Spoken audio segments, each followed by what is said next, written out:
ॐ भूर्भुवः स्वः तत्सवितुर्वरेण्यं भर्गो देवस्य धीमहि धियो यो नः प्रचोदयात्। ॐ गुरुर्ब्रह्मा गुरुर्विष्णुः गुरुर्देवो महेश्वरः गुरुर्साक्षात् परब्रह्म तस्मै श्री गुरवे नमः। कोई भी वस्तु या व्यक्ति जब तक हमारे साथ है तो हमें याद भी आती है, उसका उपयोग भी करते हैं और हमारे जीवन का एक अंग बन जाता है। लेकिन अगर वो व्यक्ति दूर चली जाए और धीरे धीरे समय पास होते जाएगा, हम उसको भूलने लगेंगे। कोई वस्तु भी अगर हमारे पास है, उसके बगैर चलता नहीं। हमारी टेबल है, हमारे कोई बर्तन है, सोफा सेट है तो वहीं पे बैठेंगे, वहीं पे अच्छा लगेगा। लेकिन जिस दिन वो दूर हो जाएगा या हम दूर हो जाएंगे तो धीरे धीरे उसकी स्मृति, उसका उपयोग हम भूलने लगते हैं। अब ये चीज़ें तो हमको दिखती हैं, इसका आकार भी है, लेकिन जब बात होती है परमात्मा की, क्योंकि हमें अगर कोई सही काम करना है, अगर हमें गलत राह पे नहीं जाना है, अगर हमारे अंदर सद्गुणों को पैदा करना है, हमको श्रद्धा में रहना है, सन्मार्ग पे चलना है, तो ईश्वर की आस्तिकता ये बहुत ज़रूरी होती है। आस्तिक आदमी अच्छे कार्य करता है, अच्छी सोच रखता है, लोगों का कल्याण करता है, अपना भी कल्याण करता है। लेकिन जिस दिन आदमी श्रद्धा भूल गया, आस्तिकता भूल गया, परमात्मा को भूल गया, और परमात्मा वापस निराकार है, सूक्ष्म है, दिखते नहीं, कोई आकार नहीं, तो हम क्या करते हैं, धीरे धीरे भूल जाते हैं। इसलिए उपासना जरूरी है। उपासना इसलिए कि रोज मुझे बैठना है, मुझे भगवान को याद करना है, भगवान के गुणों को याद करना है, भगवान की स्तुति करना है, तो मेरा और भगवान का रिश्ता रोज रोज नया नया बनते जाएगा। मैं भगवान को भूलूंगा नहीं। अगर हम लोगों ने आस्तिकता छोड़ दी, उपासना छोड़ दी, तो कुछ दिनों के बाद हम भगवान के बारे में बातचीत करना, आस्तिकता, श्रद्धा, ये भी भूल जाएंगे, क्योंकि वापस जो निराकार है। हालांकि भगवान ने 12वें अध्याय में कहा है, दूसरे श्लोक में, कि जो व्यक्ति साकार रूप से मुझे भजते हैं उनके लिए उनकी भक्ति बहुत आसान होती है। हालांकि जो निराकार भगवान को मानते हैं उनको भी मैं मिलता हूँ, लेकिन वो थोड़ा सा डिफ़िकल्ट होता है। और बात सही है, जब हम किसी मूर्ति या तस्वीर के पास बैठते हैं और रोज़ जैसे कि हम उठ के गायत्री जप करते हैं, हम गुरुदेव को देखते हैं, उनकी तस्वीर देखते हैं और हम लोग उनको प्रणाम करके प्रार्थना करते हैं, गुरुर ब्रह्मा। अगर ये रोज का है तो हमें महसूस होगा परम पूज्य गुरुदेव मेरे पास है, मेरे साथ है, मुझे कोई डर नहीं रहता। बाद में कुछ हुआ तो गुरुदेव रक्षा करेंगे, कुछ हुआ तो गायत्री माता रक्षा करेगी, बीमारी आई तो गुरुदेव बैठे हैं, गुरुदेव दूर करेंगे, कुछ हुआ माता जी बैठी हुई है, गायत्री माता बैठी हुई है, मेरे दुख दूर करेंगे। और सचमुच में जितनी श्रद्धा होगी उतना वैसा होता है। कितने संकट, कितनी मुश्किलें, कितनी बीमारियां, कितनी दरिद्रता सब अपने आप सहजता से दूर हो जाते हैं। कब? जब हमको श्रद्धा हो और हमको लगे कि गुरुदेव हमारे सामने बैठे हैं। रोज़ तुम उपासना करते हो, तुम रोज़ गुरु वंदना करते हो, तुम रोज़ गायत्री जप करते हो, तो तुमको ये फीलिंग धीरे धीरे बढ़ जाती है। इसमें कोई शंका नहीं होती है। इसलिए उपासना जरूरी होता है। जैसे हमारे यहाँ इलेक्ट्रिसिटी रहती है तो ज़ीरो बल्ब में वो थोड़ा सा उजाला देती है, लेकिन 100 का बल्ब हो तो उसमें कितना सारा उजाला मिलता है। उपासना ऐसी चीज़ है कि हम तो वैसे सामान्य जीव है, हमारे अंदर प्राण तत्व काम करता है। हम जीते हैं, खाते हैं, पीते हैं, चलते हैं, फिरते हैं, हंसते हैं, रोते हैं, ये सब होता है। लेकिन जिस दिन उपासना करते हैं, और उपासना अगर सतत हो, कंटिन्यू हो, आज किया कल छोड़ा, तो उसका कोई अर्थ नहीं होता है। तो अगर हम ऐसी उपासना करते हैं तो वो 100 या 1000 का बल्ब बन जाता है हमारा शरीर, और हमारे आसपास न जाने कितनी दैवी शक्ति आ जाती है। हमारी सोच सकारात्मक और बहुत शक्तिशाली बन जाती है। हमारा व्यवहार, हमारा चिंतन, हमारा चरित्र भी बदलने लगता है। ये किसकी असर है? आस्तिकता। आप जिस भगवान को माने, जिस रूप में माने, लेकिन अगर आप इस तरह से रोज उपासना करते हो तो लगेगा कि भगवान, आपका भगवान आपके सामने है, आपके साथ है, आपके अंदर है, आपके बाहर है, आपकी चारों ओर है। और उसके कारण आपके शरीर में, आपके मन में, आपकी बुद्धि में भी फर्क पड़ता है। भगवान ने कहा है कि मयि एव, मेरे अंदर ही क्या कर, तेरी बुद्धि है ना, सौंप दे मुझे, मेरे अंदर स्थिर कर। मेरे अंदर तेरी बुद्धि है, उसको स्थिर कर, और मेरे में ही मन लगा, मेरे में ही मन लगा। मन बुद्धि जिसका है उसको दे दो, तो मन भी अच्छा चलेगा, बुद्धि भी अच्छी चलेगी।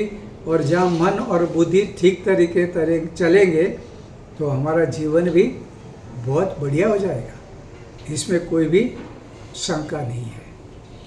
परम पूज्य गुरुदेव दूसरी बात करते हैं कि जब आप भगवान को मान लेते हो, उपासना करते हो, तो उसमें जो हम लोग प्रार्थना करते हैं, विश्वानि देव सवितदुरितानि परासुव यद भद्रम तना आसु। तो आपको मालूम होगा जब पुराने ज़माने में हम लोग जो अन्न पकाते थे, जो भी पकाते थे उसको हम लोग साल भर के लिए रखते थे। उसको कोठार बोलते, कोठार में। इसलिए आजकल आपने देखा होगा कि बहुत से लोगों की सरनेम होती है कोठारी। ये कोठारी अभी तो कुछ दूसरा कुछ काम करे, लेकिन एक ज़माने में वो अन्न को भर के रखते थे। तो अन्न को भरने के लिए क्या करते थे? उसकी सफाई करते थे पूरा। फिर उसमें नीम और ऐसी वनस्पति डालते थे, जिसके कारण अन्न जाए तो अन्न सड़े नहीं, उसके अंदर कोई जीव जंतु पैदा ना हो, उसकी पूरी व्यवस्था करते थे। आजकल तो बहुत सारे केमिकल और दवाएं निकल गई है जो हम लोग डालते हैं। हम घर पे भी अगर कुछ चावल या गेहूँ या दाल रखते हैं तो उसको कुछ केमिकल या कुछ तेल या कुछ नीम वगैरह डाल के रखते हैं ताकि वो खराब हो ना जाए।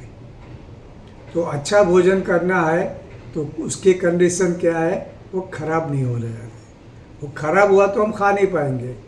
तो गुरुदेव कहते हैं कि बेटा, इसी तरह से हमारे अंदर जो पाप है और पाप की वृत्ति है, अगर हम लोग उसको निकालने के बाद उपासना करेंगे तो वो ज़्यादा मजबूत होगी। पाप भी करते जाएं और उपासना भी करते जाएं तो ये बात ठीक नहीं होती है। पहले तो पूरा का पूरा कचरा निकालना है और ऐसी व्यवस्था करनी है कि वहाँ पे सफाई चालू रहे, वहाँ पे जो चीज़ नहीं चाहिए वो टिक न पाए, उसके लिए प्रयत्न करना। उपासना में ऐसा ही होता है कि पहले हमारी जो पाप की वृत्ति है उसको निकालना चाहिए। तो विश्वानि देव, विश्व के देव यानी परमात्मा से प्रार्थना है, सविता देव से प्रार्थना है कि हमको हमारे पापों से छुड़ाओ, हमको हमारी बुराइयों से छुड़ाओ। और पाप और बुराई के साथ जो पाप करने की वृत्ति होती है, अगर वो जिंदा रहती है तो फिर तुमको बार बार तुमसे पाप करवाएगी, गलत करवाएगी। ये काम हम अगर अच्छी तरह से भाषा अपनी करें, विज्ञान की भाषा करें, तो सबकॉन्शियस माइंड में वो संस्कार बन जाते हैं। वो संस्कार कभी भी मौका देखने के बाद बार बार बाहर निकलते हैं।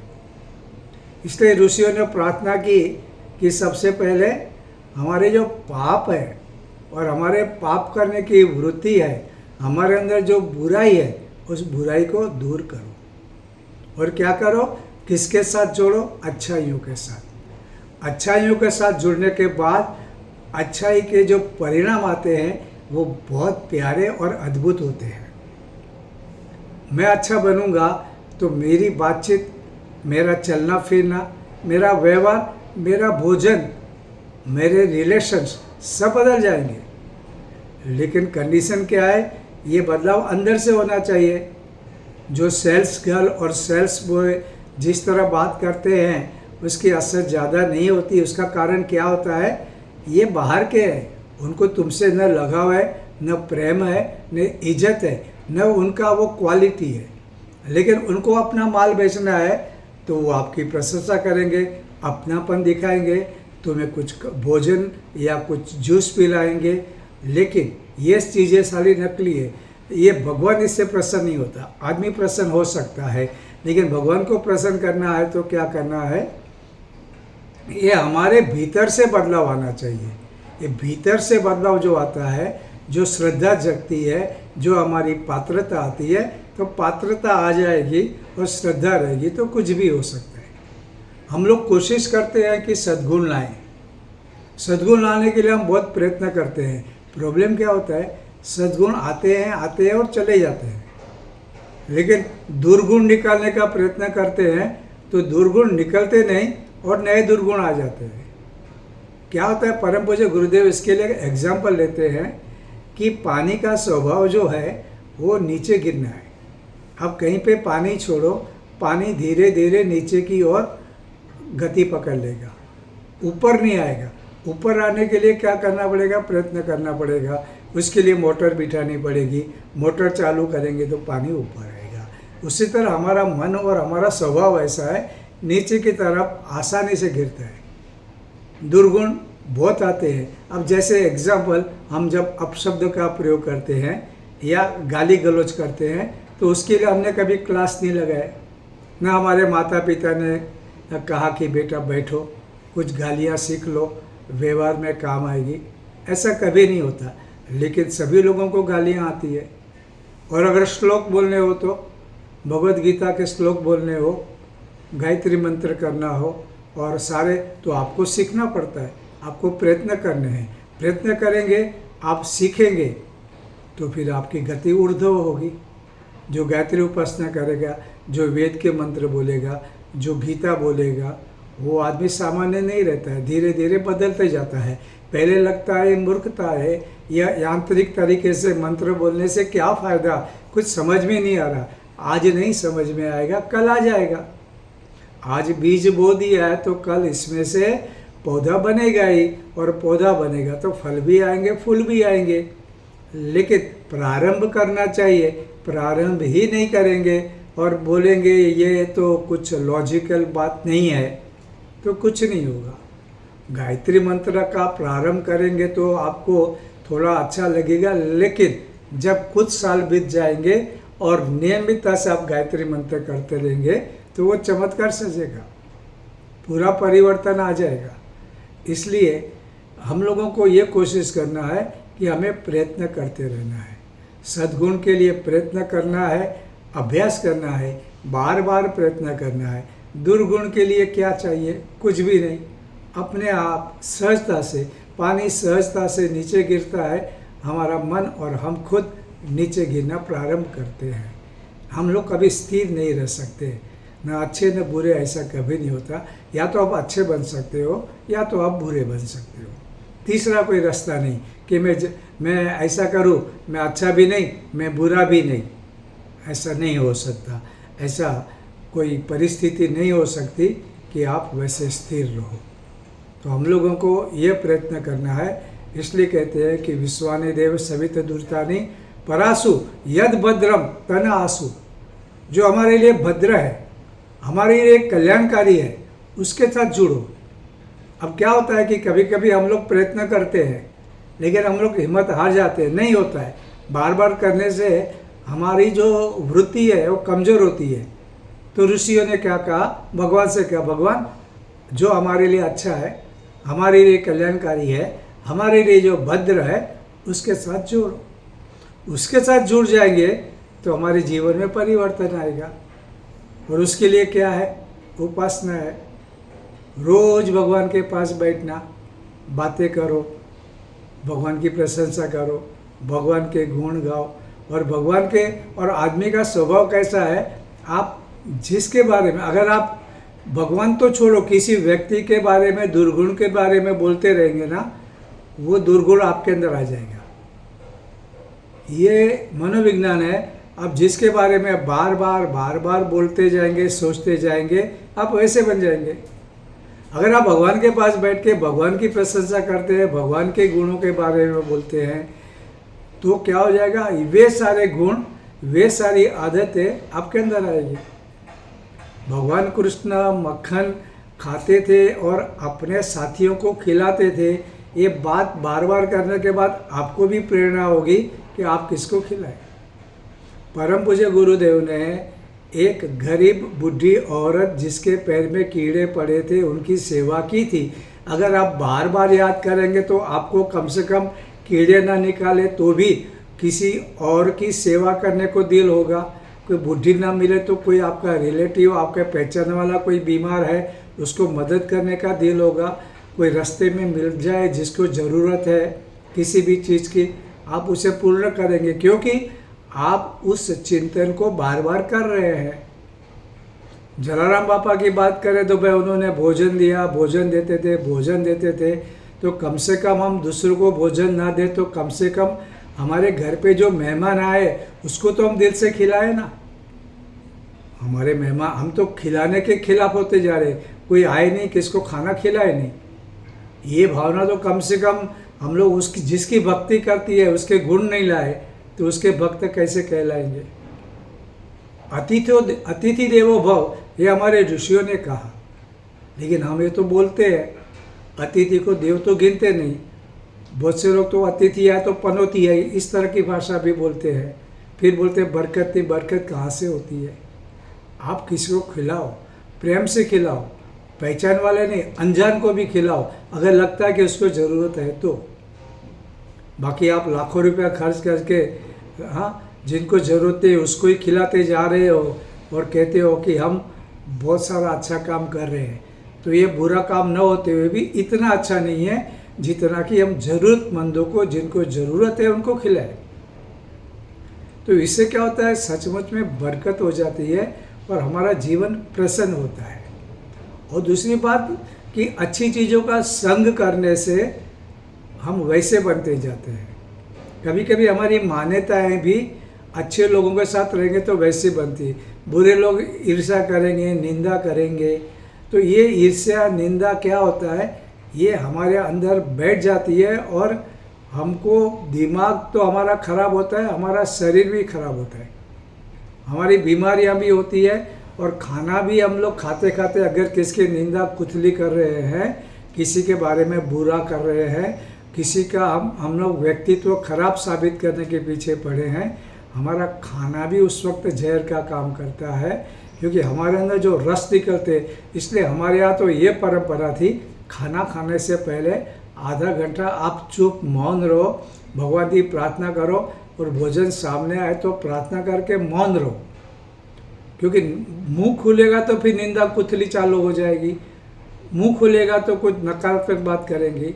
तो भाई खाना खाने जाना है, शांत हो जाओ, प्रार्थनामय बन जाओ, प्रार्थना करो, फिर वापस भोजन आया, कृतज्ञता व्यक्त करो, शांत बैठो, भगवान को याद करो, कुछ मंत्र श्लोक आते हैं वो बोलो, खाने को पवित्र करो, जीवा को पवित्र करो और फिर भोजन करो।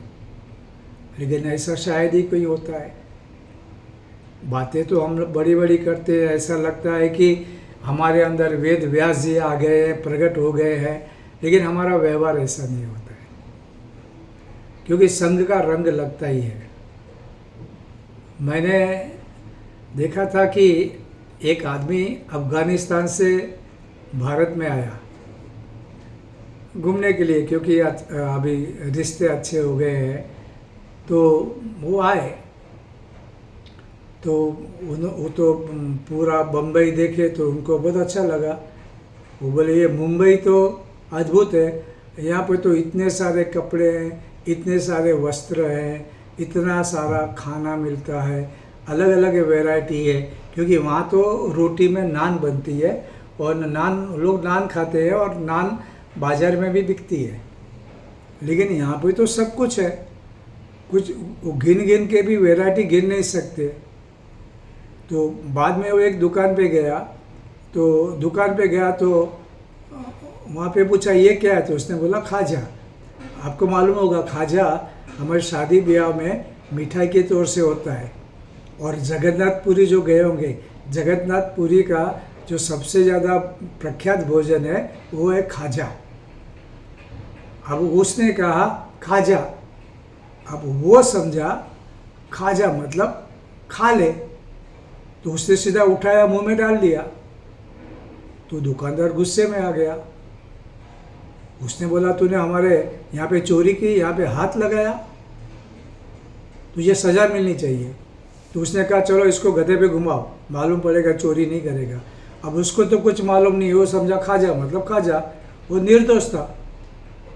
और वहाँ पे गधे की कीमत होती है। गधा, हमारे यहाँ गधे को हम अपवित्र गिनते हैं, लेकिन अभी आपको मालूम नहीं होगा गधा अभी अपवित्र नहीं रहा, क्योंकि हमारे पड़ोस के देश में गधे बिकते हैं और गधे के ऊपर उनकी इकोनॉमी में फ़र्क पड़ता है। आपको मालूम नहीं होगा भारत में और पाकिस्तान बॉर्डर पे कच्छ वगैरह जो है ना, वहाँ पे गधों की कीमत 50,000 तक हो गई है, 25 से 50,000, क्योंकि इसको खरीदने वाले, क्योंकि इसकी भी बोलते हैं ना चोरी होती है बॉर्डर पे, वहाँ से गधे खरीद लेते हैं। और हमारे यहाँ हमारे एक रिलेटिव है कच्छ बॉर्डर पे रहते हैं, उन्होंने कहा गधे की कीमत 25 से 50,000 हो गई है, और ये फिर लाख में दूसरे देशों में बेचते हैं। तो वहाँ पे उसके देश में गधे की इज्जत होती है, गधा पवित्र है, और गधे पे अगर कोई बिठाता है तो उसका मान सम्मान करता है। तो ये बोलता है भारत देश कितना अच्छा है, यहाँ पे मिठाई भी बोली खा लो, मिठाई भी खिलाई, और अब मेरा सम्मान हो रहा है, मुझे गधे पे घुमा रहे हैं। और वो बहुत खुश था। लोग सोच रहे थे इसको ये शर्मिंदा होगा, इसको लगेगा ये सज़ा मिली, लेकिन ये तो क्योंकि इनको लग रहा है कि हम सज़ा दे रहे हैं, लेकिन इसको क्या लगता है मेरा मान सम्मान हो रहा है, ये तो खुश है, ये तो बहुत खुश है, इतना अच्छा देश। तो क्या होता है, इसका जो संग था, इसकी मान्यता थी कि ये मान सम्मान का प्राणी है। लेकिन भारत में क्या मान्यता थी, हम तो कहते ये अपवित्र है, गंदा है, इसमें अक्ल नहीं, इसलिए जिस आदमी को अक्ल नहीं उसको कहते तू तो गधा है। अब ये व्याख्या शायद धीरे धीरे बंद हो जाएगी। वे भी काम करने वाले हैं, चुपचाप मेहनत करने वाले हैं, इनका जीवन भी सीधा साधा होता है। खैर, कहने का मतलब ऐसा होता है कि जो हमारा जो संग रहेगा, हमारी जो कंपनी रहेगी, वो संग चाहे सोच का हो, अच्छी सोच का संग, बुरी सोच का संग, अच्छे लोगों की सोच, बुरे लोगों की सोच, अच्छी किताबों की सोच, बुरी किताबों की सोच। इसलिए हमारे यहाँ परम पूज्य गुरुदेव, आपको मालूम है, उन्होंने कहा कि मैं चाहता हूँ कि मेरे बच्चे विचारशील हो, और विचारशील होने के लिए मुझे विचार अच्छे पढ़े उसकी व्यवस्था करनी है। तो गुरुदेव रात को बैठ के अपने हाथों से मशीन चला के अखंड ज्योति बनाई थी, और बाजू में भूत रहते थे उसी मकान में, भूतों से रिक्वेस्ट करके भूतों को एक कमरा दे दिया और खुद वहीं पे रहते थे और अखंड ज्योति पढ़ते थे। और आज हम उनके शिष्य क्या करते हैं, गुरुदेव ने कभी किसी ने शब्द किया पोस्टमैन बन जाओ, तो पोस्टमैन को वास्ता नहीं कि वो पत्र में खुशी है, गम है, और हम लोग भी क्या करते हैं, हम बोलते चलो हम पीले कपड़े पहनते, थोड़ी माला वाला कर रहे थे, हम पढ़ेंगे नहीं। क्यों नहीं पढ़ेंगे? क्या हमारा गुरु इतना नादान है? जिस गुरु ने हम पे भरोसा किया, क्या उस गुरु पे हम भरोसा नहीं कर सकते? हम अगले गुरुवार को ये विषय लेंगे कि जिस गुरु ने हम पर भरोसा किया उसके लायक है या नहीं है मालूम नहीं, लेकिन क्या हम उस महान गुरु पे भरोसा नहीं कर सकते? और हम वो लोग हैं, उन लोगों पे भरोसा करते हैं जिन पे भरोसा नहीं करना चाहिए। हम अपना जीवन क्यों बिगाड़े जब जीवन अमूल्य है, परमात्मा ने दिया है, जब महान गुरु मिले हैं तो उनकी बात क्यों नहीं माननी? इसका हमें बहुत अच्छी तरह गंभीरता से सोचना भी चाहिए। इसलिए ये जो उपासना की बातें जो कही गई है, इसको हम जीवन में उतारे। भगवान नहीं दिखता, आकार नहीं, सूक्ष्म है, फिर भी उसका सानिध्य बना सकते हैं, और ये सानिध्य बनेगा उपासना से। आज के लिए बस इतना।